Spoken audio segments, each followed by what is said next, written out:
What's going on, everybody? Welcome back to My Social Life. This is the podcast where you can hear the real stories behind the people on social media. I'm your host, Jacob Kelly. And before we jump into today's conversation with Jordan Tarver, there's a couple things that we need to go over first. Number one, if you enjoyed today's podcast, please consider leaving a rating and a review. The more positive ratings and reviews you get, the more it helps people find the show. And it really helps to grow the community that we're developing here. And if you're one of those people that have recently found the podcast, welcome. I'm very excited to have you here. Make sure you subscribe. Stay tuned for future episodes. I drop a brand new interview every single Monday and a takeaways episode where I review and break down each episode by myself every single Thursday. And one other thing before we get into today's podcast, be sure to screenshot this, post it to your Instagram story, tag at My Social Life Podcast and at Jordan Tarver, and I'll feature you on the account and send you a message as well. Now, without further ado, let's get to my conversation with Jordan Tarver.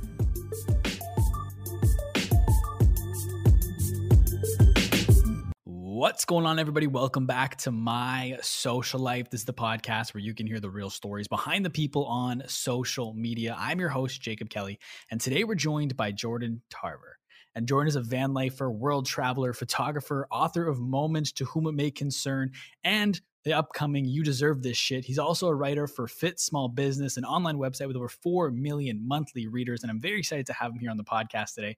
Jordan, welcome to the show. Thank you. I'm stoked to be here, and I'm glad we can connect.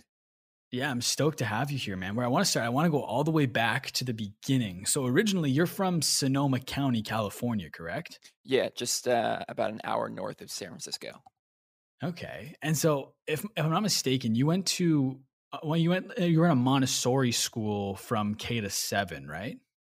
K to 6, yeah, Montessori school. It was one schoolhouse and about 40 students tops, and that included all of the the grades at the school I was going to. Is the campus was 1st through 6th grade, so yeah, rather small school, but very hands-on and creative learning experience. And so when you mean like hands-on, like how does it differ then, other than being all the students every grade in the same room? Like how does it differ in terms of like delivery of the education, like different forms of education? Something that's becoming more interesting to me as I get older and look back on my experience in school. Yeah, so I mean, the Montessori program it's definitely focused on science and art, and much of the learning done in the school is done at your own pace. So, for example, if you're in 1st grade but you're proficient in math, you could actually be in 3rd grade math lessons and everything. You use like physical tools and different types of structures, let's call them, like to learn your long division. So it's very hands-on, learning at your own pace, and there's actually no grades. So didn't receive a typical grade like you would here in America until I was in 7th grade. That's crazy. So then with that in mind, like, how did that form of education, like how do you think that shaped you as a kid growing up? I mean, looking back at it now from a more mature standpoint, I think that it really built the foundation of my entire life, and I don't know really what direction I'd be heading without it. I think it really taught me the tools that I use in my everyday life today, and it gave me that freedom to explore my own curiosity and dive into my own creativity. And then speaking of that, I've heard you, I believe it was on Bobby's podcast, The Purpose of the Youth, where you said that your parents, when they kind of allowed you to pursue whatever it was creatively, like there was no pressure from your parents to pursue any given path. And I was curious how that air cover from your parents growing up to pursue whatever your interest was also affected you, coupled with the fact that you were in this Montessori school as well. Yeah, I mean, I think about it and talk about it a lot, but my parents really created the space for us to uh, define the path that we wanted to follow. And although I was inspired and looked up to my father and always wanted to follow in his footsteps, they didn't ever force us into a specific direction. And I think I want to speak for myself, but I also have 3 siblings. I think that allowed us all to feel empowered to do exactly what we want to do now in life. And it's like, what did your parents do then when you were growing up? So my mom worked for one of her friends' family business, and now she works actually for the school that we all went to. And then my dad has been in the wine industry for over 30 years, and he is a marketer, sales guy by trade. That's awesome. And one thing too, still sticking with kind of what your childhood growing up, I believe again it was on Bobby's podcast where you said you worked with the special needs community growing up. I was curious like what that looked like in terms of you helping them, and what are some of the lessons you took away from that time? Yeah, so I actually I was a camp counselor for probably around 5 years through high school and a little bit into college. And there was a certain time throughout each summer where I would work with the special needs community, and we would hold a camp for them. And easily one of the most rewarding experiences I've ever had in my life. It's something that I am ever so grateful for that I got that experience because I feel like it's not something you come by often. And I think those experiences actually taught me that gratitude, right? It taught me how to be grateful for what I have because not everyone has the privilege to live like I am right now. And I think uh, ultimately that's like one of the biggest lessons I learned from that. Mhm. And how old were you when you were volunteering? So I started volunteering when I was 13. I volunteered at that camp for 3 years, putting in 500 hours of volunteer hours. And then I was hired on as a paid staff when I was 16, I think. And I worked there until I was about 21. Oh wow, that's awesome. That's Yeah, really so cool. I was with that camp for 7 years. And it's actually a camp that we went to. Besides myself and my siblings, were actually campers there growing up. So we've been very intertwined in that community, which is back in Sonoma County for a long time. And I actually want to ask, like, during that time, 13 to maybe like 17, 18, before you left for college, when you were in high school, what was kind of like, what was your goal or your ambition with life at that point in time prior to getting to college? I mean, at that time, I really didn't know what I wanted to do. I'd also, looking back, I didn't know who I was, right? And I think that's a huge part of coming into touch of where you want to go. So I don't think I really had a very defined direction of anything I aspired to do. I was very involved with sports, and that was a big passion of mine. So at the time, that was really my anchor. Okay. And then so ultimately, even though you didn't necessarily know exactly what you wanted to do, your decision for where you went to school was an important one to you, right? Like you were picking more so based off of location than anything, right? And you're talking about college, right? Correct. Sorry. Yeah, my bad. Yeah. So I knew I wanted to go to Southern California. I knew I wanted to explore a new area and see what else was out there. So I pretty much said that I was going to go to whatever school I got accepted to. And that happened to be Cal State Fullerton in Orange County, which is just next to Disneyland. But you almost went to a different school first, right? Like there was another one that you almost went to instead. Yeah, so I was deciding between three schools, which was Chico, UC Santa Cruz, and Fullerton.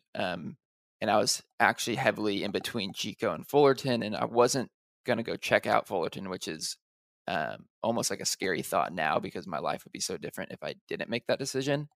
And my mom was like, "Hey, Jordan, I think we should definitely go check this place out. You've always told me you wanted to move to Southern California. I don't think it would, be a good idea not to go there." Um, so hesitantly, I eventually agreed to it, and we flew down to Orange County. And I still remember to this day the exact moment where we stepped on the campus right in front of the Cal State Fullerton sign. I remember looking around, and I turned to my mom. I said, "This is the one," and that's when I knew. And the rest is history. And like, what was it about it at that point that made you be like, yeah, this is the one? And kind of following that up, what's different? Like, how is Northern California and Southern California different? As someone up in Canada that's never been to California, I just don't exactly understand the dynamics and how the two are like, I've heard like almost completely different states. Yeah, I mean, they definitely are two completely different states. I think the culture, the people are different. The pace of life is very different. I would say, at least where I'm from in Northern California, a very small town called Runner Park, very slow life compared to what I was living in Orange County and now in LA. And I think once I really stepped foot on that campus, it was that gentle reminder I needed that was like, hey, like you wanted to do this, you wanted to explore what else is out there. Like the opportunity is here. And I feel like I recognized that and I immediately knew like this was the right decision. And you ended up going to finance and going into finance. What was it about finance that drew you to it at that time as a 17, 18-year old? I think at the time I was attracted to money. And I think that is possibly an attraction for a lot of people. And so I felt like heading through the financial route would yield me a sexy income, which is not something I'm driven by. I mean, obviously, I want to be successful and um, you know have a great career, but I don't solely chase my paycheck. But at the time, that was what was attracted to me. And my dad, just growing up watching my dad be in the business world, I think it looked exciting, and it's something that I wanted to get involved in. Okay. And then another big aspect of your college experience was the fraternity Phi Kappa Tau. Did I say that right? Phi Kappa Tau. Phi Kappa Tau. Yeah. So was like when you got to college, did you know you wanted to join a frat, or was it after being on campus and like did you get recruited? Like what does that dynamic look like? Like was that something you always wanted to do? Yeah. So take a couple steps back, I guess. Another like factor that came into play when I was deciding between schools was the Greek system. Both my older brothers were a part of fraternities. They went to San Diego State and Long Beach, and seeing them do all that kind of stuff and the kind of network they built was looked interesting to me, and definitely something I wanted to do. And my parents were totally on board with it, as long as it was something that we financed ourselves. And so I definitely knew from the beginning that was something I was going to do. So that definitely did come into play when I was looking and applying to schools. Okay. And like from your experience, is there a negative stigma with being in a fraternity? Like do people on the outside almost not necessarily get it when you're in a fraternity? Yeah, I mean, there's definitely reputation, and so that's I don't think people are wrong about that. However, I do think maybe the reputation could be skewed depending with the specific group of guys you're talking about. I think there's a general um, perception of Greek life as a whole here in America, but I think it changes when you go to each chapter at each different university. Mm. And what are some memories, some like your favorite memories from your time, whether it being at school with your fraternity or even just at school in general? Like, what are some of your highlights from your time at Cal State? I lived in the fraternity house for 2 years, and so that like as a whole, that experience was really incredible because we had 15 guys living in the house, and those 15 guys happened to be your 15 best friends. So nothing could really beat that at the time. And then what came from that was just lasting relationships and connections that I have to this day, and I still talk to these people. And also just camping was a huge part of my life, and that's kind of when I ignited that passion and the passion for photography, which was the spark to all my creativity. So really looking at those two things, I think that's what I think about a lot when I look back at college. Mhm. And then, but your intro to photography, if I'm not mistaken, came through your fraternity, right? Like someone in your fraternity had a camera, right? And that's kind of where you first got exposed to the world of photography.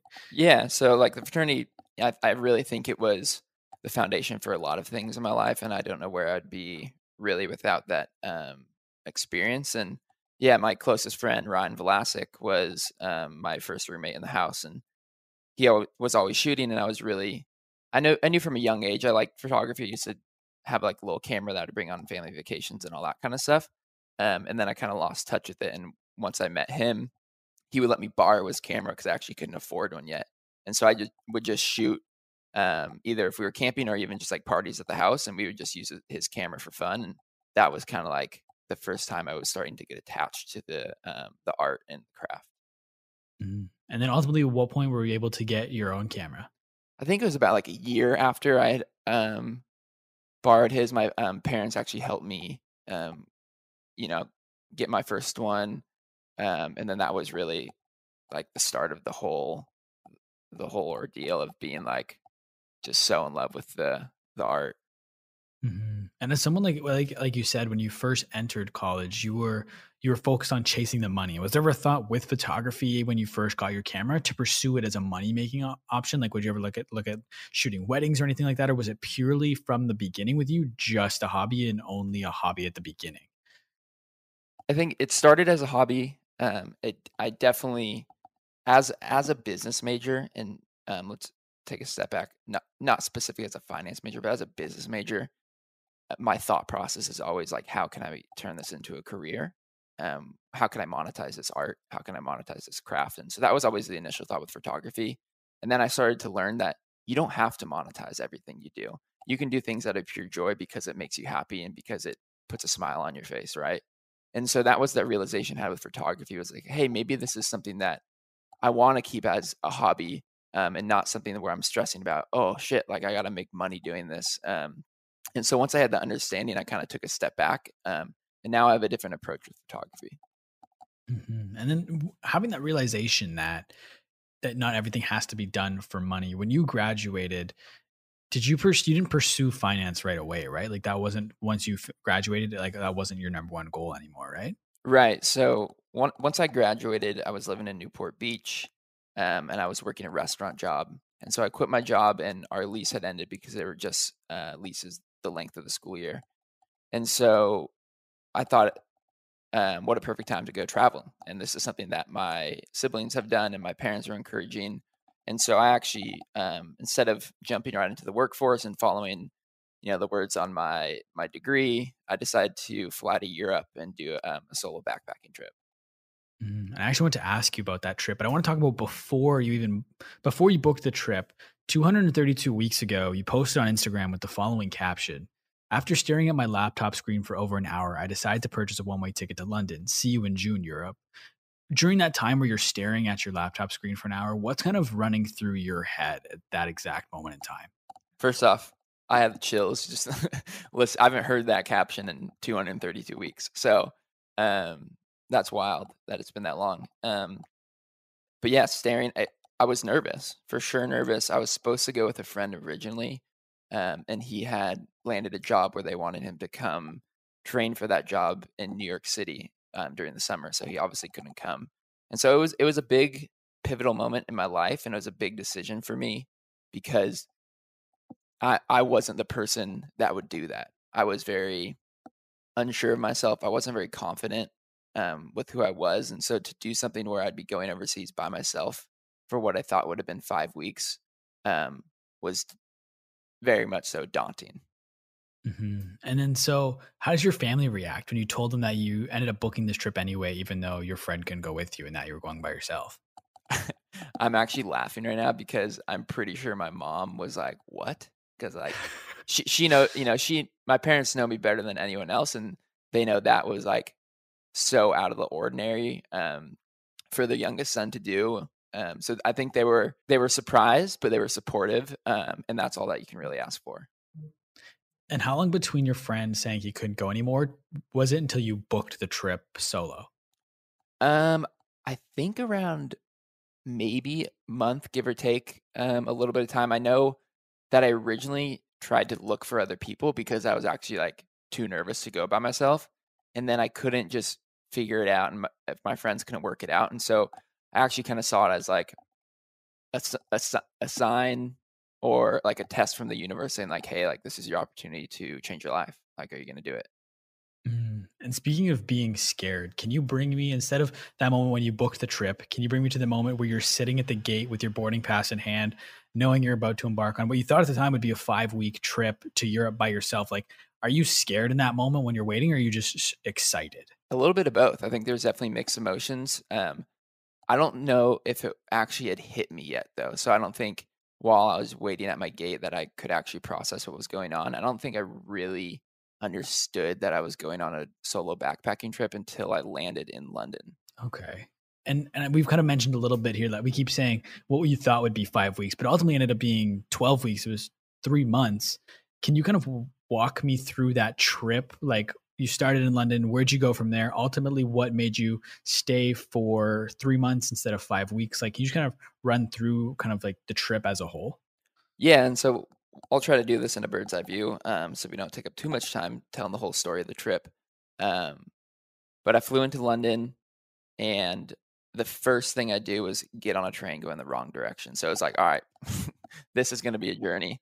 And so the goal was to travel via train. So I only took one flight from London to Amsterdam, and then once I got over to Amsterdam, I took trains all the way around the entire continent to Portugal. So in total, I believe I went to around 10 different countries.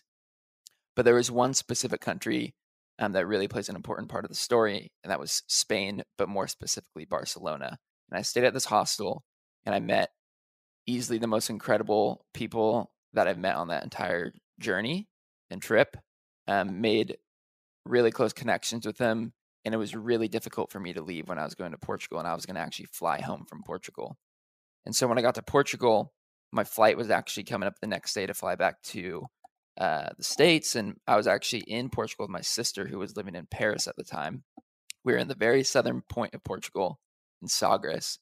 at a surf hostel. And I started to talk to her like, hey, I don't have a girlfriend. I don't have a house. I don't have a job. Like, why am I going home? And she's like, you really have no reason to. And so I looked at flights, talked to my parents, and it seemed like the best decision at the time was to fly back to Barcelona and start volunteering at that hostel where I met all those people. Okay. And so for the last half of the trip, then did you stay pretty much exclusively in Spain, or were you like taking weekend trips to other countries?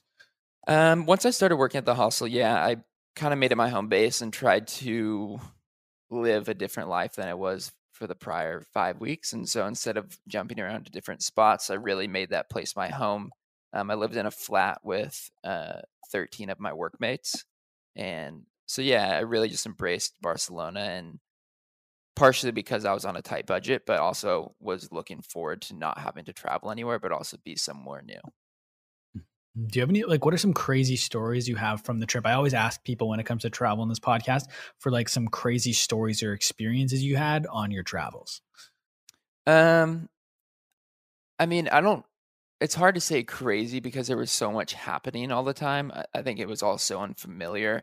I think one of the things that I remember most was when I was traveling from Budapest to Venice, Italy. It was a 15-hour train ride, which is not recommended, especially if you're staying up until like 4 a.m. the night before, which I did. So obviously bad choice by me, but um, I had missed the first leg or the second leg of the journey by maybe like 30 minutes because my first train was delayed. And so then I couldn't hop on a train that had a nonstop route. So I had to take ridiculous amounts of stops, which made it a 15-hour journey. And I think that was like kind of one of the most ridiculous and also like headache situations I dealt out there. And you've described this trip as an intensive masterclass for your own life. What are some of the lessons you learned during that 3-month period? I really learned, I think, the power of kindness and positivity. I think kindness is really the foundation of everything I do now, and it's really the foundation of my life. I think everything I've done, I've built off of being a kind person to other people and to myself, and so that was a lesson I actually learned early on because I realized, okay, well, I'm here alone. I need to make some connections. What's the easiest way to make an impact on someone's life where we can build something together? And to me, that was to be positive and offer them kindness and like care for them. And so from that, like that really allowed me to blossom into so many different areas of life. And now looking back on this, how do you think the trip would have differed had your friend or anyone else been able to go with you? And that's not like trying to say a slight or anything on your friend, but more so to people listening, the value of traveling alone and traveling solo. Yeah, and I mean that's a great question. I get this question a lot, and I think you said it right. It wouldn't have been bad that if I traveled with someone else. It just would have been different.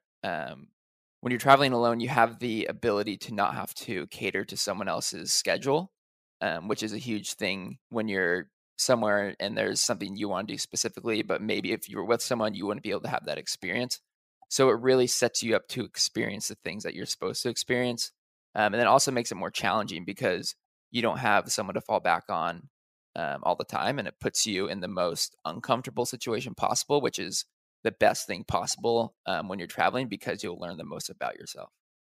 And another way you learned about yourself was through journaling. Again, this is, I think I read this on your website that you said this was the trip where you really connected with writing. And before you left for the trip, you bought a journal. Had you been done any journaling prior to that, or was this the first time you bought a journal? No, this was the first time I was gonna ever really dive into writing, so it was completely new to me. But my goal before leaving was that I wanted to make this trip the most impactful that it possibly could be, and I wanted to get the most from it that I could. And so I found that if I was going to be writing every day, that was a way that I could one learn lessons while I was there, but also have something to reflect on in the days to come after returning. And so was your journaling, was it more so this is what happened today, or just lessons you learned as a result of what happened, or maybe even a combination of both? Primarily a combination of both. I think. I think when I was saying this is what happened today, when I reflect on those kind of journal entries, now, then I can see the lessons. I think at the time, my mindset was, let's just write about what's going on. So in the coming years, and forever, I can remember this trip, on a day-to-day basis. That's just it. I recently read a book, Tools of Titans by Tim Ferriss, and he was talking to someone about journaling in that book. And they were saying that through journaling, you can almost time travel and bring yourself back to those moments in time because you can actually get an understanding of how you were feeling, what was going through your head at that time. Versus with video, you can visually see it, but you don't necessarily get the actual feelings of what was going on. So that's a cool thing with journaling that I recently learned. How often do you go back and read it? It's funny that yes now because I hadn't been going back at all, and I don't know why until like I think the other night I was here at home with my girlfriend and we were just talking about that trip and journaling in general. And I have the journal in my closet, and I was like, I'm gonna go get this out. And I started looking at it, and I was just like, wow, like I can't believe I did this. Like I can't believe I wrote 100 plus pages of a journal and that I have this. And so now I actually have it on my nightstand just there as a constant reminder. Whether I pick it up and read it or just looking at it, I think can be a good reminder. Mhm. And sometimes too, this is one thing I was really curious about with your journal. Sometimes you don't necessarily write. Sometimes you draw what's in front of you. When did you start doing that? I started drawing in my journal probably maybe like 2 years ago. I was in Yosemite National Park here in California. Um, and we were driving up in the car, and I first off am fascinated by Yosemite. I have a very deep rooted connection with that valley. Um, and I just wanted to start drawing Half Dome, which is one of the most insane rocks in the valley. And I drew it, and it wasn't as bad as I thought it was going to be. And I kind of found enjoyment in that because it allowed me to see details in something I've been looking at forever that I haven't seen before. And then so from that drawing, I was kind of just enamored by like what you could find out by, doodling or sketching something in front of you. So how often do you try and do the doodles versus the writing? I primarily write. I think when I'm doing sketches, it's usually when I'm camping or on a road trip because I like to sketch landscapes and nature. I don't really find myself doing sketches at home. However, I do have a writing project called Note Collective, and that's more of doodles or kind of like one line thought provoking sentences or kind of journal entries. Okay. So when you wrote that in Yosemite, and that was after Europe, so you weren't doing any of the doodling or drawing in Europe? Yeah, I mean, I did one doodle in Europe, which is a funny story itself. Is I didn't want to draw in my journal because I wanted my journal strictly to be for writing. And me and my housemate were thinking about getting tattoos out there just as a reminder. And so we actually got a piece of toilet paper from our bathroom, and I drew the first edition of the tattoo that I have now on my ankle on a piece of toilet paper. And because I am such an indecisive person, I kept that piece of toilet paper with me for 6 months. Um, to decide if it was something I really wanted. And then when I got home, I took it to my tattoo artist who made it 10 times better than it was. Are you able to share what you drew on that? Yeah, for sure. So it was a compass, and coming out of the top of the compass was a mountain range, and at the bottom of the compass was tree lines. And so I have that tattooed on my ankle now. And it's not only a reminder of the trip, it's not only a reminder of who I became on the trip, but it's just it reminds me of where my spirit and soul is really connected and deep rooted, and which is the outdoors. And one thing, so you might not have been drawing too much in Europe other than drawing the first sketch of that tattoo, but you were taking a lot of photos at the time because you brought your camera with you as well. And I was curious how through Europe or even prior to Europe, how you were kind of able to craft your photography style. Like, how did you come to the style of photography you're at today? Just through trial and error. I don't know, just being excited about being somewhere new and trying to think outside of the box of a photo that someone else couldn't take. I don't think um, I tried to do anything in particular. I think the best style in any art comes from naturally doing something unique and not trying to conform to what other people think is like the quote unquote right way to do something. So I think it's just one of those things that with time it kind of just formed into what it was supposed to be. Mhm. So, with that in mind, that you kind of try and look for the angles that no one else looks for, Are there any photographers, anyone that inspired you or influenced you at the time, or was it pretty much all just figuring it out on your own? I mean, I definitely have people that have inspired me. I think a lot of the times my closest friends, sometimes are my biggest inspirations. My best friend Ryan Vlasic is an incredible photographer. Another close friend of mine, Troy Rupp, was also someone who I was inspired by and who was in photography. And the three of us were really kind of this like close knit group of friends that shared the same kind of passions for photography and travel and camping.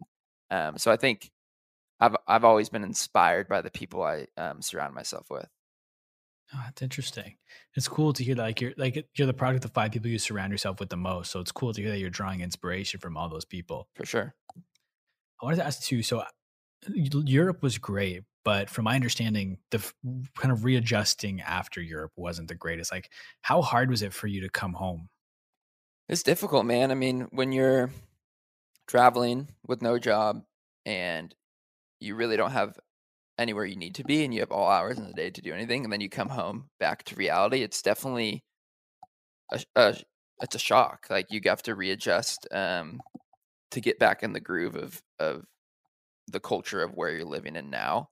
But I think I was able to ease back into it because I didn't jump right into a job, which was definitely beneficial for me. Okay, because you spent the first couple months back just living on a friend's couch, right? Yeah, so I got back, obviously didn't have a job, didn't have a house because I couldn't sign a lease. And so, yeah, a group of my friends had let me crash on their couch for what I thought was going to be not that long, and it turned into 2 months. And I actually didn't have a job for those 2 months, and that's when I wanted to fill my time with something intentional and worthwhile.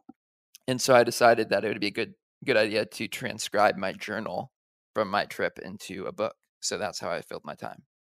And that book ultimately ended up becoming Moment to Whom It May Concern, Volume 1, right? Yeah, yeah. I didn't think it was going to become what it is today, but it made it there. And it's like, what's the process then of taking your journal and turning it into a book? Were you just purely transcribing your journal into a book to get published, or were you changing it and molding it into something new?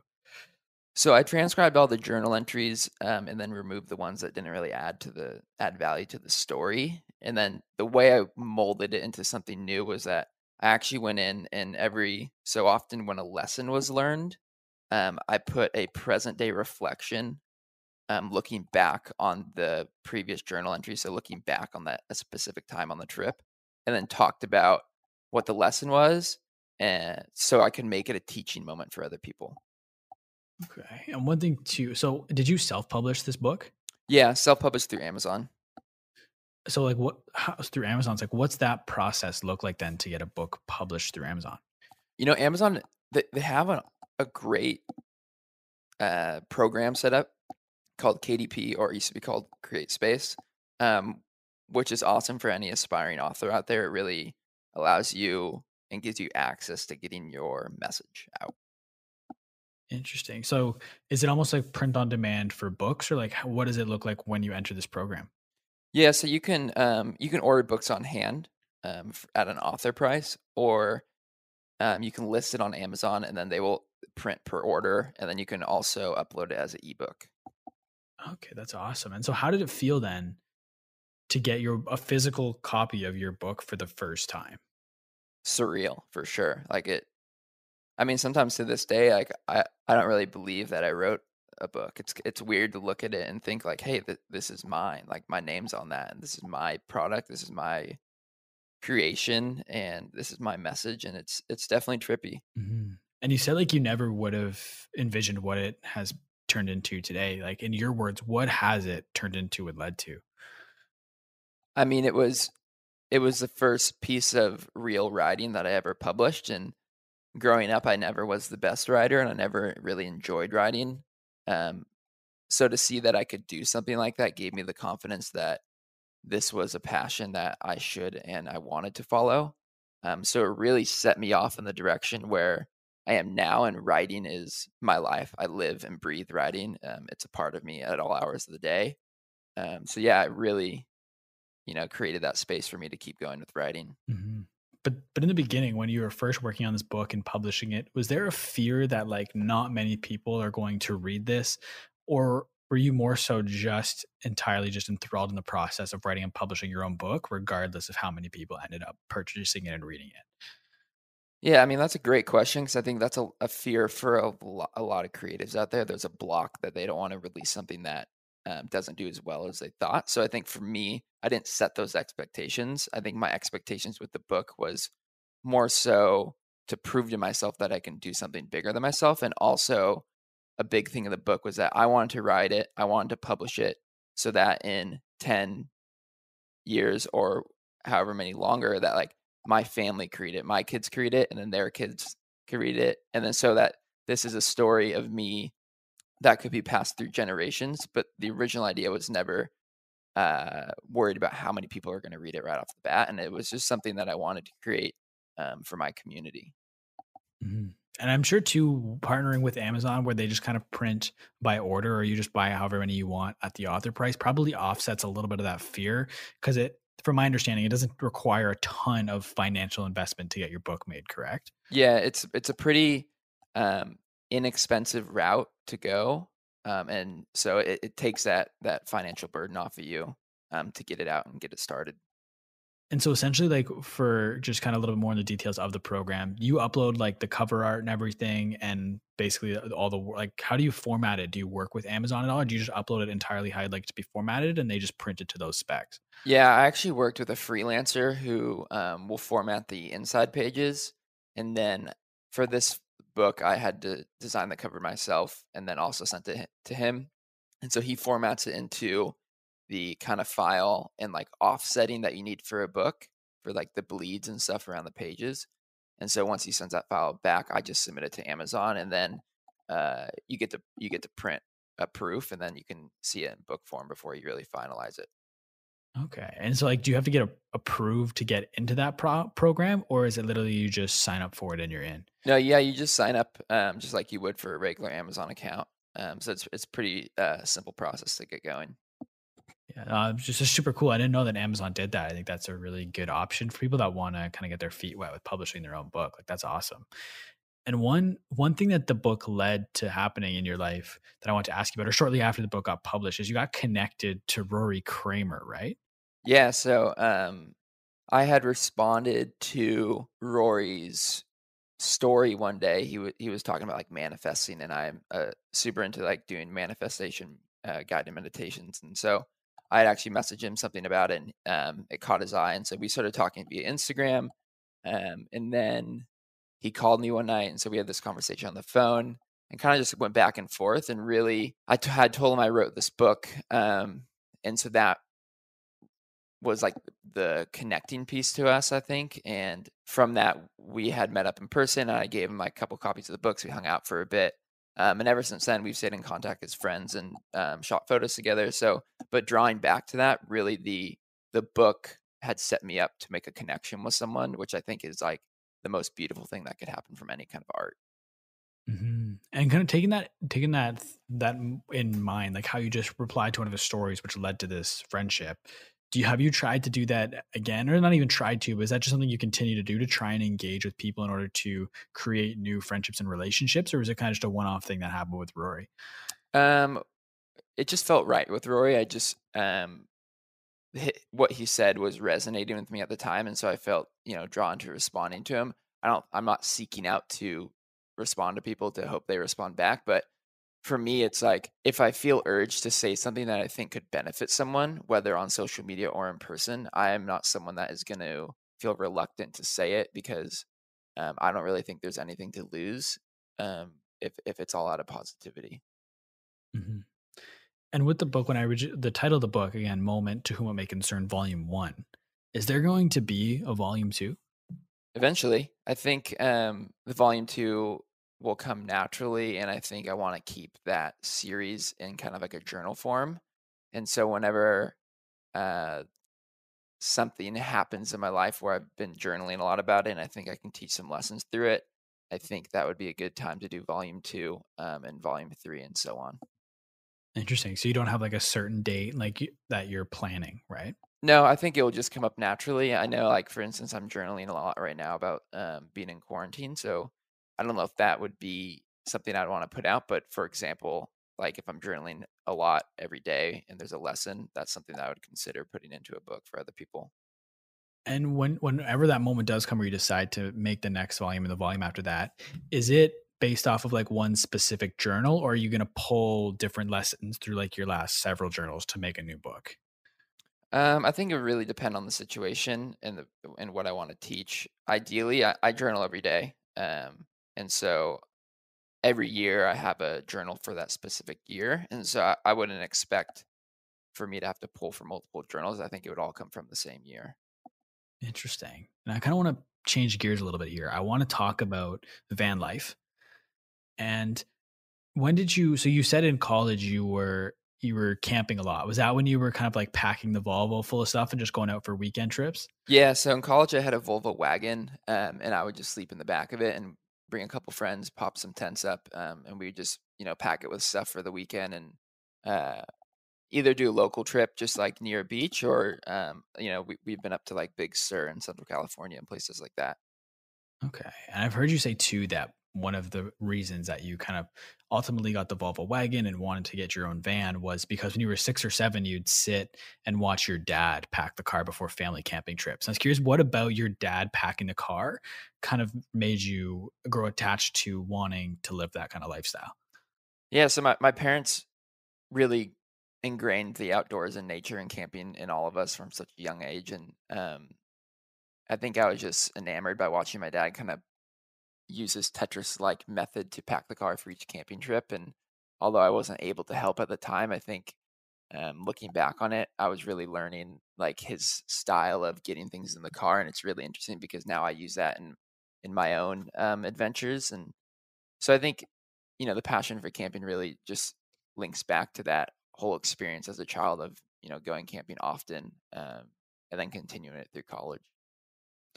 And then ultimately, what was the catalyst? What was the moment where you were like, okay, I need to get my own van now? Like, when did that really set in as something you were going to pursue actively?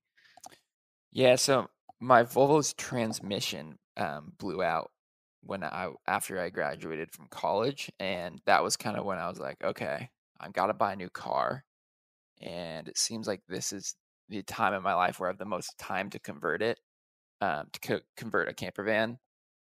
So let's do it. And so I talked to my dad, and he helped me find a van up in Northern California, and the rest is history. Now I have a converted van.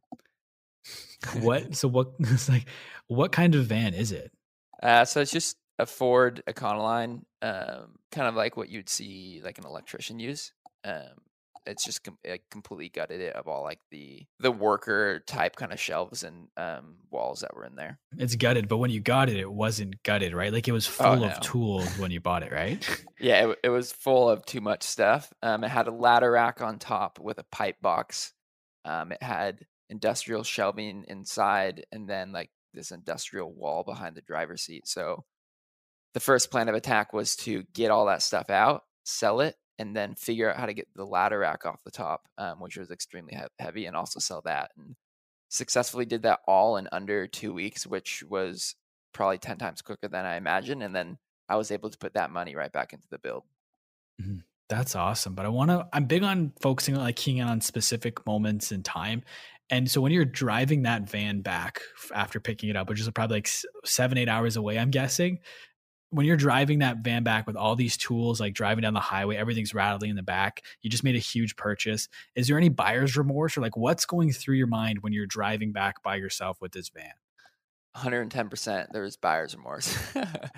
It was, yeah. So I met my parents up in Monterey, California, which was about a 7-ish hour drive in the van. And yeah, it was super loud. Everything was rattling. I wasn't sure if I had made the right decision. And I also didn't really know what I was getting myself into. I think I just bought it off of instinct. So yeah, at the time driving down, it was just like, oh, I don't know what I'm doing. But now, I love it. And I couldn't imagine not having it. Mhm. And when you did convert it, you were focused on like a low cost build, right? And that's because you weren't intending to live in it full time. It was more just so for camping trips and stuff. Yeah, exactly. So the goal was to use it for camping trips, small road trips, and like just like surf trips to the beach. I never intended to have like running water in it or solar or electricity or a bathroom or a shower, anything like that.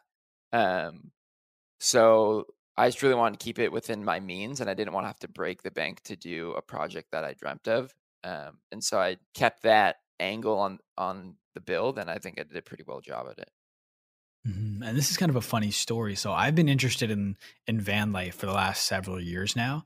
And when I was prepping for this podcast, I clicked on your tiny home tour that you did back in 2018, only to realize I'd actually watched that video back in 2018 when Oh, it had been really? published. And it just kind of blew my mind. I thought that was so Full cool. circle, man. That's cool. Right? Exactly. Yeah. And so can you kind of share with the people the process that you went through in order to gut the van and and then convert it? Like, how does it look like when you're doing it low cost, especially as someone who didn't have experience with power tools at that time? Yeah, so like you said, I had no experience with power tools, meaning the first drill I bought under my own dollar was for the build, which I'm saying that because if you don't have any experience, that doesn't mean you can't convert a van. And so the process really started was gutting it, cleaning the whole shell out, and then insulating the walls, and then putting um, wood paneling up to make new walls to make it feel like more like a home, if you will. And then laying down some carpet. And then I would actually go on trips in between each feature that I was building to really understand what I needed to support the type of adventure I wanted to go on. And then from there, I started building out the bed, the table, and then now the cabinets that I have in there. Okay. So if you're not comfortable sharing exact numbers, that's okay. But I was just curious, how much did it cost to convert the van? Just to give people a context that it doesn't require like tens of thousands of dollars in order to create this adventure van.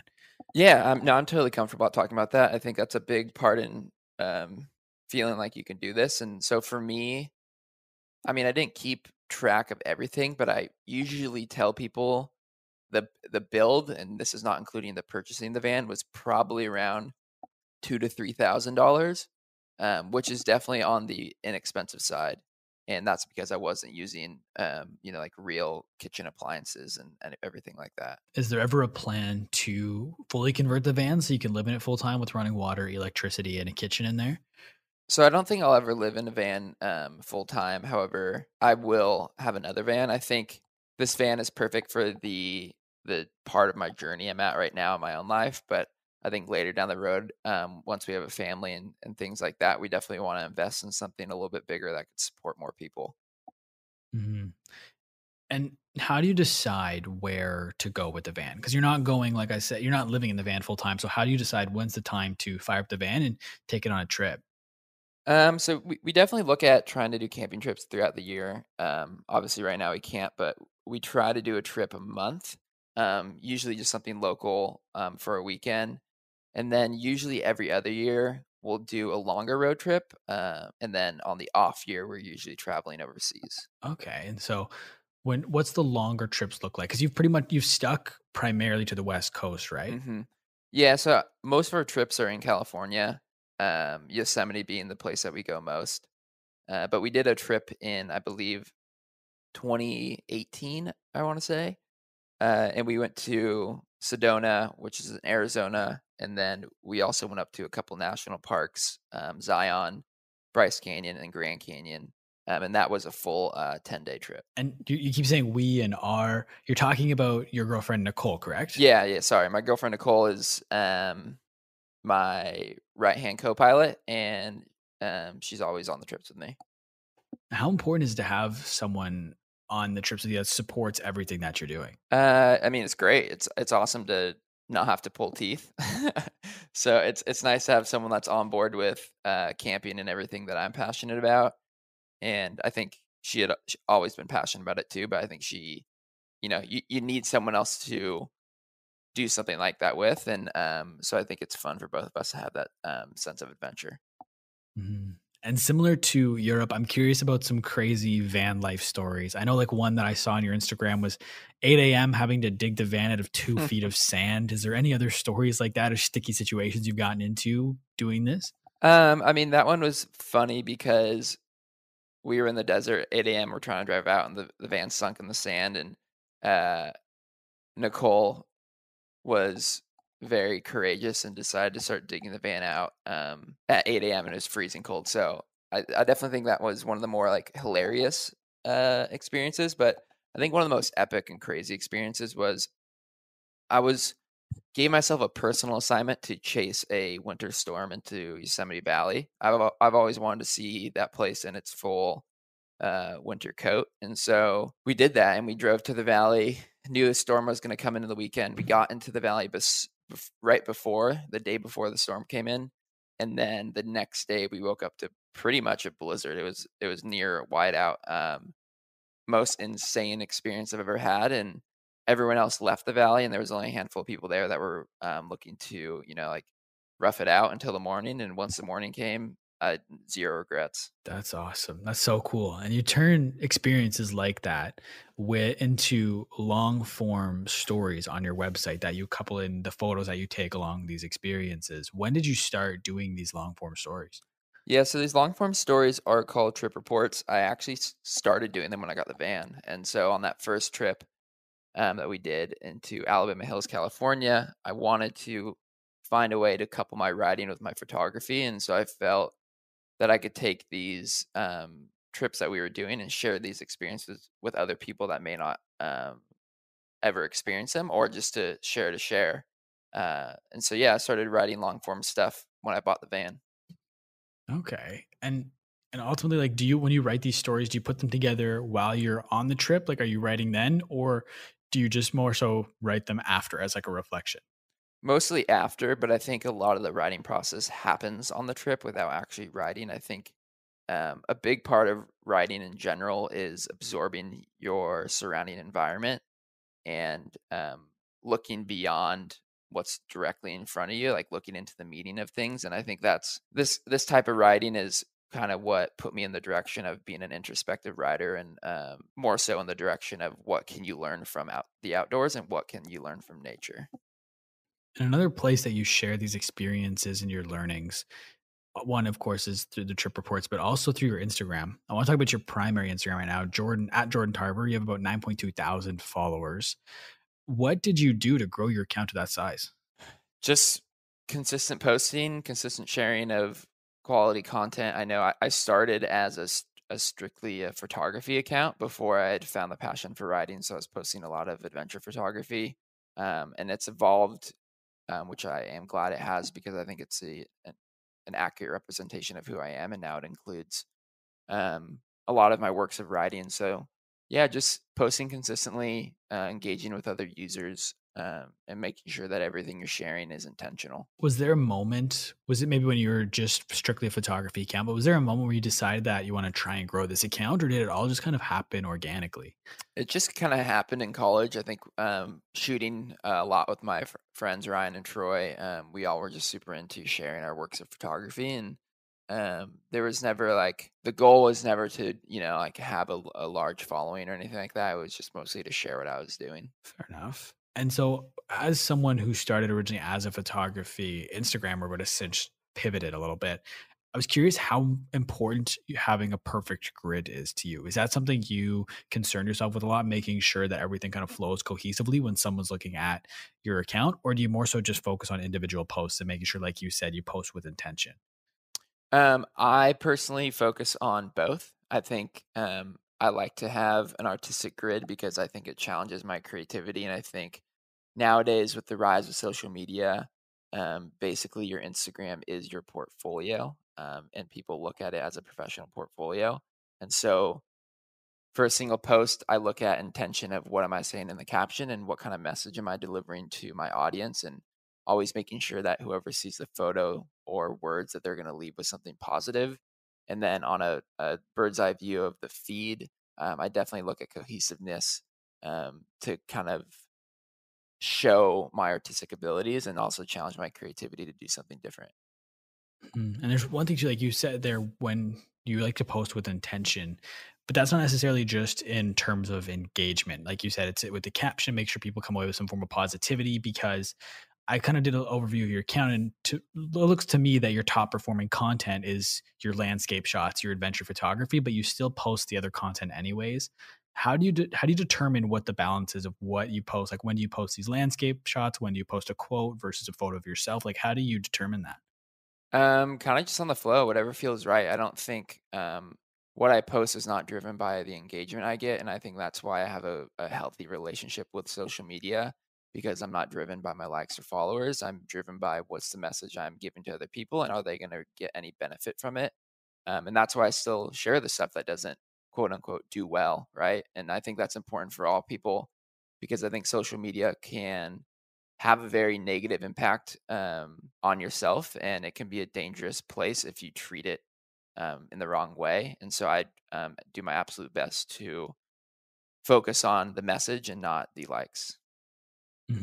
One thing I was curious too when it comes to your usage of Instagram specifically is you have multiple different Instagram accounts. I kind of want to run through each one and I want you to kind of explain what the purpose of each one is for. The first one being at the story on wheels, which is obviously your van life one. Why do you have that as opposed to just combining all your van life stuff in with at Jordan Tarver? So yeah, the story on wheels is strictly the van content. There is a very, very large van life community out there in the world, and I think it's a great place for me to connect with those people. And I have built a little community of my own over there, and so that helps me make sure the things I'm posting and the people that follow me, they get the thing that they came to follow me for. So if I was posting that stuff on my main account, maybe the other content wouldn't resonate with them. And so this allows people who follow the van account to really resonate with everything that I'm sharing. Okay. And then the second one, which you mentioned earlier, the project around the Note Collective. When did the Note Collective start? Can you explain to people what exactly that looks like? Yeah, the No Collective started, I think a little over a year ago, I want to say. I was at my girlfriend's parents' house and I had written a note in my journal. And I think it said, if kindness is currency, how rich would you be? I think that was the first note I wrote. And I was like, ooh, that's good. Like, I should share this.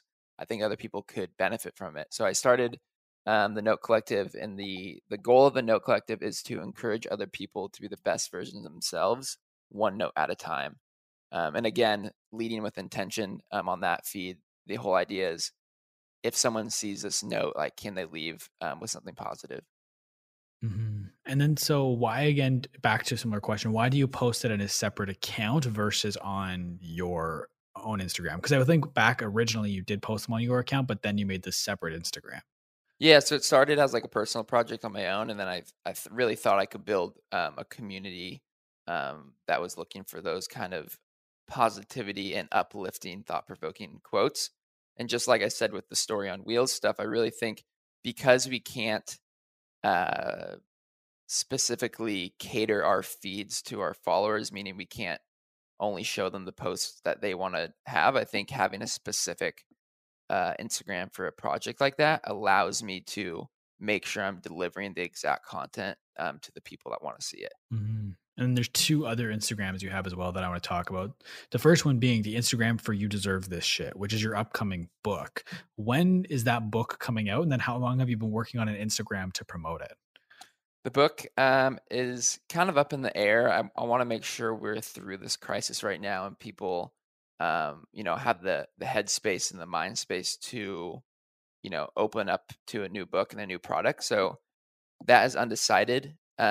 But I am slowly marketing the book just by sharing the quotes on the Instagram. Again, looking to positively impact people any way that I can. And talk to me a little bit more about this book. What is it about? Because obviously it's different from Moment. It's not necessarily based off of your journals. So what does this one look like and how does it differ? Yeah, so this book is definitely a self-help book. I think it shares a common theme with the moment, using my past experiences to create a teaching moment. And you deserve this shit is a title. It's a toolkit for self-discovery and becoming the best version of you. And so, like, what is self-discovery and why is it important? Like, self-discovery is the journey of finding your authentic self. And I think when we can get to that spot where we know who we are or who we're supposed to be, that gives us the most, the best situation to live the life that we've always dreamt of. And what inspired you to write this book? I think I just had gained so much of my own experiences from my past travels and writing the other book. And felt like I had a really positive message to share. Um, and I almost feel, for me personally, if I know something that could benefit someone else and I don't share it, I feel like that is um, a disservice to other people. And I think that's really what I wanted to with this book, was share what I knew that could help other people. And I'm curious with how the process for this book, putting it together, differed from Moment, because Moment, like we talked about, was based off of your journal entries and you had something to pull off of when you were writing it, versus this one's not based off of your journal entries. So, how does that look like? What's that process? How does it differ from one book to the other? Yeah, I mean, it all starts with an outline, kind of outlining your ideas. What is the message that you're trying to deliver? Why is this book going to be important to someone? Why do they want to read it? I think those are all things you want to consider. Um, And so actually divided this book up into 3 parts, which are the 3 pillars of self-discovery, and that's comfort zones, intentional living, and awareness. And so within those 3 different sections, I then brainstorm kind of the lessons that I want to teach that could help people understand why those 3 things are important and how they can really tap into them. Okay. And are you publishing this one through Amazon as well, like similar to last time? Yeah, so I'll be publishing this one through Amazon, and then I'll also be, once it's published, I'll be sending queries out to different literary agents to see what the market looks like. So what does that look like then when you reach out to literary agents? Like, do they try and get your book with a publisher or anything like that? Like, what does that look like? Why do you do that? Yeah, so the idea of a literary agent is someone that can help you kind of get in contact with a publishing house if they think your book is, worthy of going through a big house publication. So it's definitely difficult. It's definitely all cold emailing, but I think it wouldn't be a good idea not to try, because it never hurts to try. Mhm. No, absolutely, right? Like, the thing I always tell people is if you never ask, then the answer is definitely gonna be no, but if you do ask, there's a chance the answer could be yes. Yes, I mean, I have the same mentality. It's just like, my thing is like, why not? Right? It's like, why wouldn't I? Because it's not gonna kill me, like, and who knows what opportunity will come from asking, whatever question you're gonna ask from someone. You might even get something in return that you wouldn't expect at all. And so I always, keep that mentality back in my head, like, why not? Why wouldn't I try?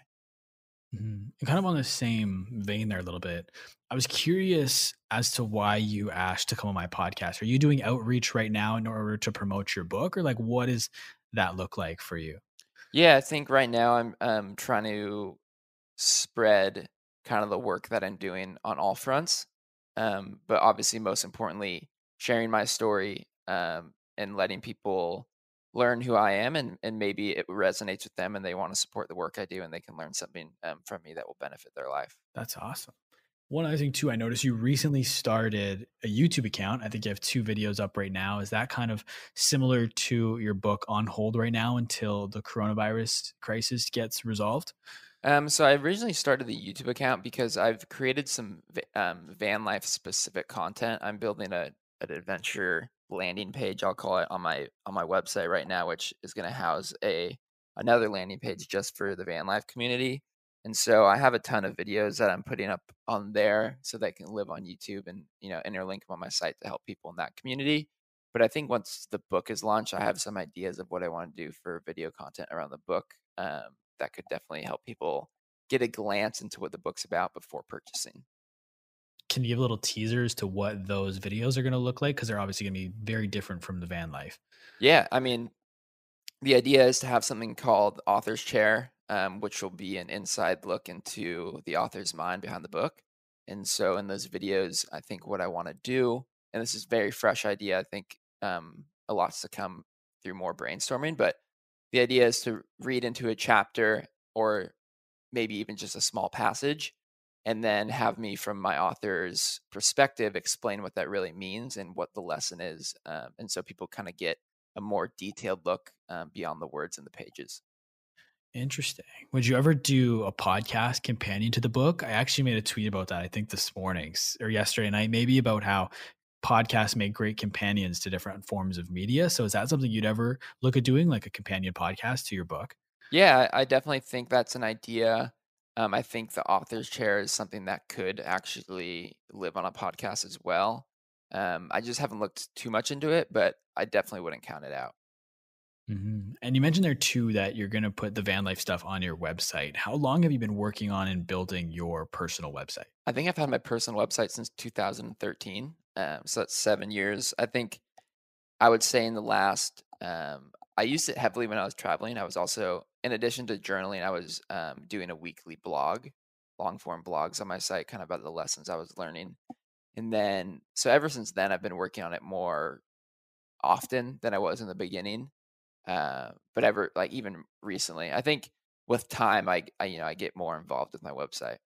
And I was curious too on your website. I was looking around on it. You have an email newsletter. What do you use to host your newsletter? What goes into that newsletter?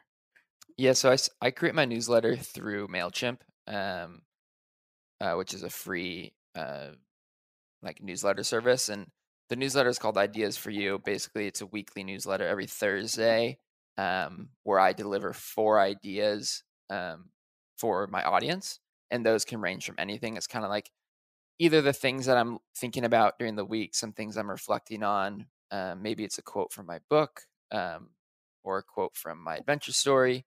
It really can range from anything, but again, like all of my work, lead with intention, and have a positive impact. And what are you doing to drive signups to your email list? I've asked this kind of selfishly because I'm working on my website right now, trying to launch it. I think an email list is something that I'm interested in starting. So I'm curious how you drive people to sign up for it. Yeah, I think with emails, obviously the first way to start is have a landing page for the sign up form and then drive people through your social media. So Instagram, Twitter, LinkedIn, all that stuff, you can drive a lot of signups, and that's where I get most of my signups. And then you can also use like sign up forms on your website, and also pop ups if you're writing like blogs or anything like that on your website. And that could generate more organic signups, meaning that you don't have to do the work. The pop ups there, and someone will sign up if they want to sign up. Another tip for you and anyone else out there looking to grow their email list, I think content upgrades are an awesome way to get email signups, meaning that you offer something of value for free to someone, and they sign up and get a downloadable PDF of whatever that is you create. So, for example, for you, you could create a guide on 10 easy steps to start a podcast ebook, call it an ebook, right? And put it in a PDF form, make it all pretty. And then, so if someone wants that, they put their email in, and then they get an email with that downloadable item. Okay. What's like an example of one you've done in the past? Yeah, I have a content upgrade that is an optimal living toolkit. So I think it's like a 10-page ebook about things that I use on the regular that help me live an optimal life and help me elevate my lifestyle, which includes different journal exercises, different meditation practices, areas where you can get inspired with my work. So it kind of just offers people what I do on my routine and daily that helps me live the life I'm living. Okay. And so you like we just went over a lot of different tools. We use Instagram, we talked about your website, email, newsletter, your YouTube. I know you also have a couple Twitter accounts. What are you spending the most time on in terms of developing your personal brand? I think most of my time is spent on Instagram and my website. I think those two things are kind of like the drivers of my work. I spend the most time on my main Instagram, Jordan Tarver, and then also my van life Instagram, Story on Wheels. I think those are kind of like my wheelhouses, where I can capture the most amount of work I do. But I also enjoy doing stuff on, Note Collective and You Deserve the Shit. But I think I spend most of my time on that main one. And you recently started a new Instagram as well, Tarver Music. Yeah. So music's been ingrained in my life from a very young age. My parents bought me and my siblings instruments when we were probably I would say I was around like 8 or 9. I got an electric guitar. My brother got a bass. My other brother got a set of drums. My sister got a guitar, and we started taking private music lessons back then. So it's always been ingrained with me, but I kind of lost touch with it for a while. Had some waves of doing it in college, and then now I'm kind of reacquainting with it and learning the keys. I think one of my biggest callings in life is to be a performing artist. I've always wanted to sing and make my own music, so that Instagram was started to encourage me to start sharing just random things I'm working on now, and then eventually let it evolve into whatever music project I'll use later on. That's awesome, man. I was curious too if through your social media, your website or email newsletter, if you're making money off of any of it. No, it's strictly and put out there just for, giving people access to stuff that could help them elevate their life. I think the way I usually make money off my content is like my book sales, and then I have some affiliate links related in the adventure world. That's awesome. But I wanted to use that question as a segue to your full-time job. You work for Smith Fit Small Business, correct? Like that's the name of the company? Yeah. And so can you kind of explain to everybody what the website is for and what your role with the company is? Yeah, so Fit Small Business, we are a digital publication. Our headquarters are in New York City. We write actionable content for real small business owners. So our market is any small business owner looking to learn pretty much anything out of business. We write everything from A to Z. Starting a business, what POS systems you need, credit cards, banking, HR stuff, you name it, it's on our site. And so that's really our goal with that is to make sure that we're writing content that can help real people. And you've worked your way up, right? Like you started, I believe, a year and a half ago as a junior writer, and today you're the content editor and the manager, right? Yeah, so I started as a junior writer in 2018, and then I was promoted about 6 months later to a staff writer. And then today, my role is the content editor and manager of the credit cards and banking category.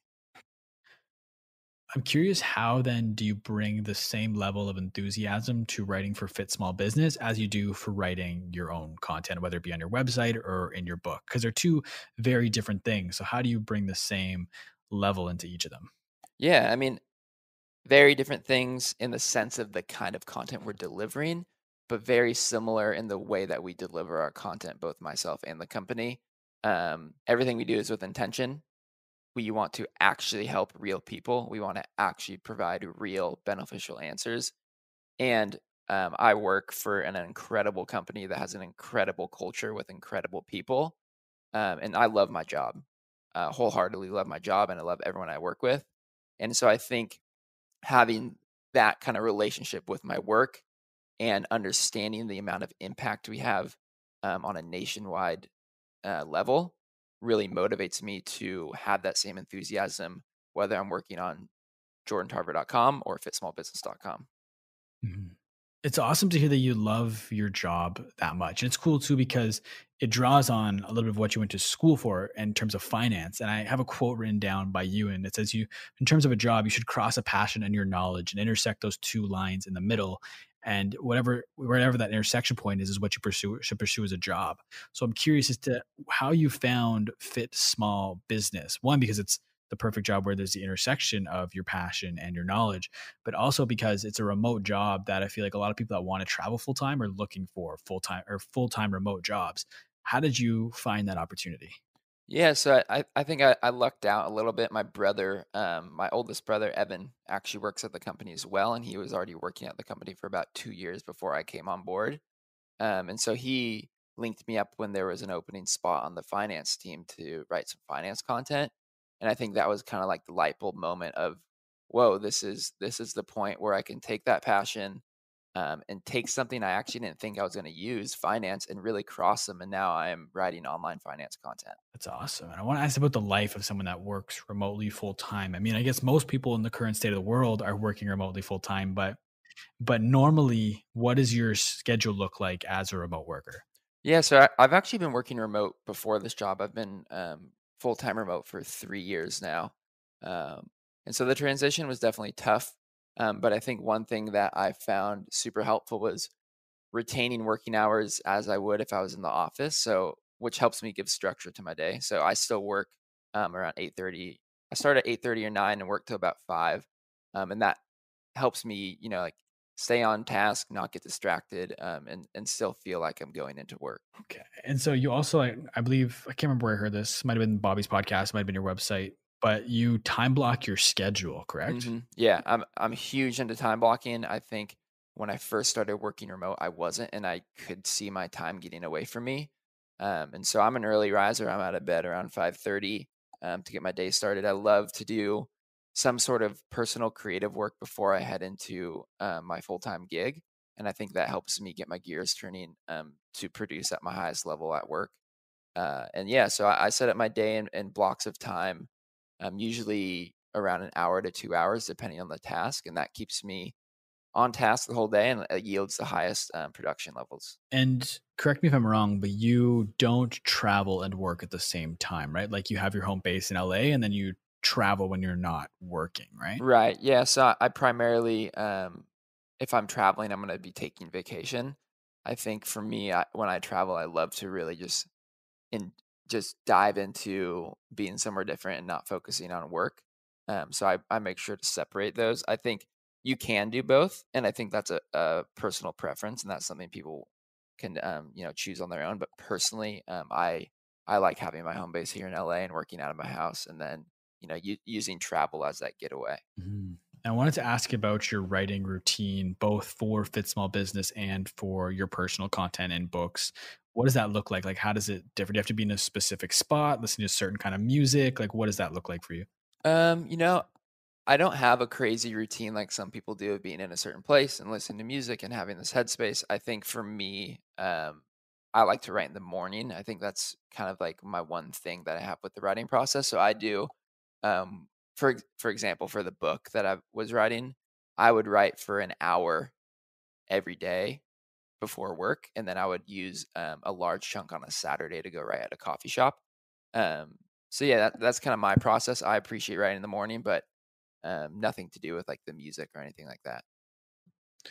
And how do you get through writer's block? I mean, I feel like writer's block is definitely a self-fulfilling prophecy. I do think you can't have creative blocks and stuff like that. But, if you are having a creative block, get up, walk around, clear your mind, go for a walk outside. Um, I think the worst thing to do is definitely sit at your computer and just keep beating your head over it. And so for me, if I do have those moments, which I feel like are slim, just getting up and getting out is really beneficial for myself. And then I want to talk about long term. Your goal isn't necessarily to become like an influencer or a van life influencer or anything like that. This goal could have changed at this point in time, but your goal is to write stories for big publications like National Geographic, right? Yeah, I think I have many dreams I'm following. And right now my two biggest dreams I'm following are music and writing. And so let's focus on the writing dream. And I think long term the ultimate goal is to be, like you said, writing kind of the adventure stories, the trip reports I do of my own trips, but on a larger scale for a big publication, whether it be National Geographic or someone else. And why is the goal to write for a big publication like National Geographic versus trying to grow what you have to being big and that being a publication on its own? Well, I think when I talk about writing for a big publication, I think my dream is to have my writing up to a quality where people want that kind of style for their company, and so maybe they'll hire me on like a contract basis where I can be working with several different publications. So it's still my brand and it's still my writing. However, I'm helping other companies deliver their message through my travels or through going on trips with their people. Okay, I got you. That's awesome. And I want to ask more so, kind of pivoting again here to living a more meaningful life. And I know your purpose is to wake up to live a creative and adventurous life and encourage others to be the best versions of themselves. And I know you write that down every single morning. Why is that your purpose? I mean, I really think that's a snapshot of everything I do in my life. I wake up to live a creative life. I wake up and I write and I produce content that inspires people. And I feel like creativity it's so ingrained in who I am, and I don't know where I'd be without it. And I think um, my van travels and over the seas oversea travel, that kinda is like the adventure part, and I think adventure brings me so much joy, so making sure that I'm always doing it keeps me happy and keeps me excited, and then encouraging other people to be the best versions of themselves. I think everyone should have an opportunity to become their best version and to unlock their, maximum version of their character, and so if I can be someone that encourages and inspires other people to be great, I feel like I've done my job here on Earth. And when it comes to living a more meaningful life, what like this might be kind of hard to quantify in a one answer, but what is kind of like your tips or like 3 to 5 things you'd recommend to kind of get started on the journey to living a more meaningful life? Yeah, I think the thing for me is like when people come and ask that question, like I always tell them like go buy a journal. Like that should be step one. I think journaling has such a powerful result. of discovering things about yourself and learning about who you are. And I think it's a great place to start to connect with, your inner being and your spirit. And so that's what I always tell people to get started on that journey. And I think from there you can kind of see like what directions you want to go. Um, but for me, I think living a meaningful life is, following your passions, understanding your purpose, and then also being able to deliver that purpose, whether that be on a small or large scale. Mhm. I wanted to ask you too, one way I mean that I'm starting to understand in terms of having not necessarily a meaningful life, but one thing that I've found important with my day is a morning and night routine. And I know this is something like you have a solid morning and night routine as well. And I was curious if you could share what that looks like. Yeah, so I would say my morning routine is much more dialed than my night routine. I think my night routine kind of fluctuates. But let's stick with morning routine. So I'm usually up at 5:30. Right now, with everything closed down and at home isolation, I've been getting up and spending some time stretching and just kind of waking up the body. And then once I'm done stretching, I'm writing in my journal for 15 minutes. I usually do either some sort of gratitude journaling or just stream of conscious, just kind of like get the brain going.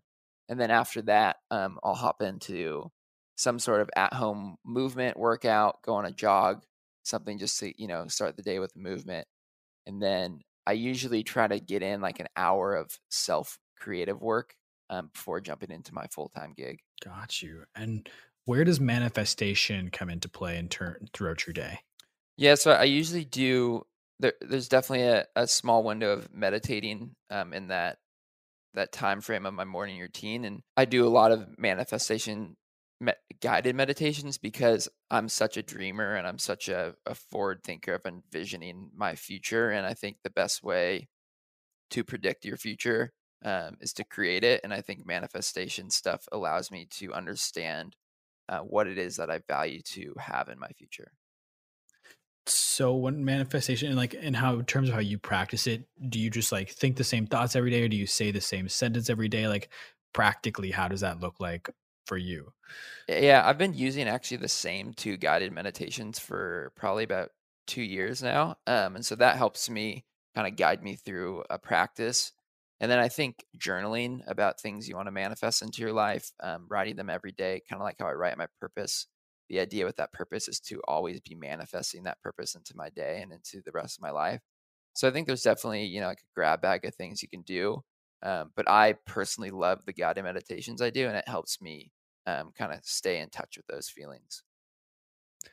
Another thing you do that I was curious about was you do a self-reflection exercise every year. This is something that I'm curious about personally and I want to start doing. So I'm curious as to how you go about doing that. Yeah, so I created this exercise myself, kind of taking tips from different people and finding what works for me. And so at the end of the year, I kind of review. I like to look at all the highlights that happened in the past 12 months, and what that creates is just like a long bowl list of really awesome moments. And the purpose of that is to remind you like how great of the year you had, and focus on all the positive things because we do so many incredible things, but I think they get overlooked very easily. And so if you can look at what you did for the last 12 months, I think that really lets you hone in, and appreciate the life that you have. And then I have a quadrant exercise I use, that kind of lets you address like the lessons you've learned, some questions you want to always ask yourself to make sure you're aligned with your beliefs, and then also like looking at the things that you want to pursue in the coming year. And so this exercise as a whole kind of really lets me make sure that everything I did in the previous year, I take all the positives and build on them in the upcoming year. And speaking of what you want to accomplish in the upcoming year, kind of using that as a jumping off point to my next question, which is what's next for you? I mean, next would be releasing this book. I think it's been a year and a month in the whole process, so it's getting that off the ground and into the world. And then once that book is done, I know music has been a huge part of my life recently, so I'm going to keep working on that. But I do have some ideas of creating um, a personalized journal that I want to put out, and that would kind of be in the same realm of helping people find their purpose, helping people find their passion in life. So that's definitely a project that is on the board, and I think that's something that would most likely happen and come out in 2021. That's awesome. I'm looking forward to both of those, and I do have the full intent of purchasing both Moment and You Deserve This Shit. I recently really got into my Kindle. I got one for Christmas, and since getting into quarantine, I've fallen in love with reading again. So it's crushing through a ton of books that I haven't had the chance to read yet that I purchased already, and Moment is going to be on that list. I wanted to let you know that. But with that in mind, I was curious to like, could you share some books you would recommend that you've read? Yeah, I mean, I'm just now getting into like adventure fiction, but I think for a large part of my life, I read a lot of self-help books, which kind of got me to where I am now and being able to write in that way. Some of the ones that I have on my nightstand and on my dresser in my office that I'm actually looking at right now that I love and would recommend to everyone is Creative Calling by Chase Jarvis. This is a book about finding your creativity even if you don't think you're creative. I think it's a book everyone should read. Another one I love is The 4 Hour Work Week by Tim Ferriss, The Compound Effect, and then How to Win Friends and Influence People. I think those are really the four books that I always recommend to people looking for stuff they want to read about self help. That's awesome. I actually just bought How to Win Friends and Influence People Oh, for 76 cents on the Kindle, so I'm looking really? forward to that. Dude, it's Yeah. like the book. Everyone should read it for sure. 76 cents is a steal. I know. I've heard people talk about this when I saw it for 76 cents. I was like, I have 3 more books to read before I get here, but I'm gonna pull the trigger anyways. Yeah, it's definitely one of those books that you read once and you probably should read it every couple of years just because it's so important to life. I really believe it. I'm definitely looking forward to reading it. And before we wrap up here, I want to ask you the same standard set of questions I ask everybody. I used to call it rapid fire, but they're not necessarily the most rapid fire questions. And then I started calling it the Q&A, but then I realized the entire podcast is a Q&A, so that really makes no sense. But the first question is you're going to dinner and you can take 3 people. It could be anybody dead or alive. Who do you take to dinner? That's a good one, man. I think I'd take Kevin Hart. He is a very interesting and hardworking individual, and I love to learn from him. Uh, I think I would also, that's honestly, it's tough for me. There's so many people I look up to in so many different facets of my life. I don't know anyone off the top of my head right now, but I would definitely take a musician to kind of pick their brain on music and their style of songwriting. Um, and then I think I would take my future self, if I can do that and learn from, you know, what's to come in my life and what I need to do now to get where I'm supposed to be. That's cool. No one's ever said your future self, which I really like that answer. And 2, I'm surprised that no one's ever said Kevin Hart yet to this point. I'm 86 episodes in, and I don't think anybody's ever said Kevin Hart. So Yeah, I'm super surprised because that seems like an obvious one. he is an animal. That guy is another specimen, and he is doing so much all the time. So it'd be really fascinating to learn from him. What is some of the best advice you've ever gotten? Be yourself. I think that is the thing that everyone needs to do in life. What is one thing about you that people wouldn't expect? Um, that there was a point in my life where I was not confident at all. Interesting. And so was it through journaling and everything you've done that's allowed you to develop that confidence? Yeah, it's just been like the tireless years of creative self work that have gotten to me, where I am today. And so, a combo of traveling and going on that trip and journaling and writing a book and challenging myself to live outside my comfort zone. I think it's really like a combo of all that stuff. Mhm. What is one thing that's so important everybody needs to know? Follow your instincts. I think your gut and your intuition um, know what you need to know, and if you can really hone into that and tap into it, you can really discover some amazing things in your life. For the final question, I like to flip the script a little bit, and it's not me, or sorry, it's not me asking the question. It's you asking the question, but it's not to me. So pretend you have a crystal ball, and this crystal ball will give you the answer to any question. What is one question you'd want to know the answer to? Am I on the right path? Okay, I like it. That's a good question to have. But with that, I want to thank you so much for taking time to be on this podcast. I want to give you the floor. Where can the people find you? Where can they find your book? Where will they be able to find the new book coming up? Plug everything and anything you got right now. Yeah, man. First off, thanks for having me. This has been awesome. I'm really glad we can connect even at a time like this. So thank you. And for those listening that want to find my work, jordantarver.com is my website. On Instagram, I'm at Jordan Tarver. You can find pretty much all the projects I'm working on in my bio there that link out to those Instagrams. My book is coming out hopefully sometime at the end of 2020, maybe 2021. If you want to stay tuned on those updates, you can follow at You Deserve This Shit on Instagram, where I'll be doing all the book updates and keep you up to date. So if you're interested to follow my work, at Jordan Tarver on Instagram, and I can't wait to connect with you. Awesome. I had an absolute pleasure having you on the podcast. I want to thank you once again for taking time to be on the show. And I want to thank everybody for listening, whether you listen the entire way through or you only listen to bits and pieces. I really appreciate you taking time to check this out. Everyone, do me a big favor. Go and follow Jordan. Go and buy his book. I'll make sure everything's linked in the show notes down below. If you'd like to follow me, you can find me on Twitter and Instagram at the Jacob Kelly. Feel free to come and say hello. My DMs are always open. And if you'd like to follow the podcast, you can find us on Instagram at My Social Life Podcast or on YouTube by searching up My Social Life. Thank you once again for listening, everybody. We'll talk soon.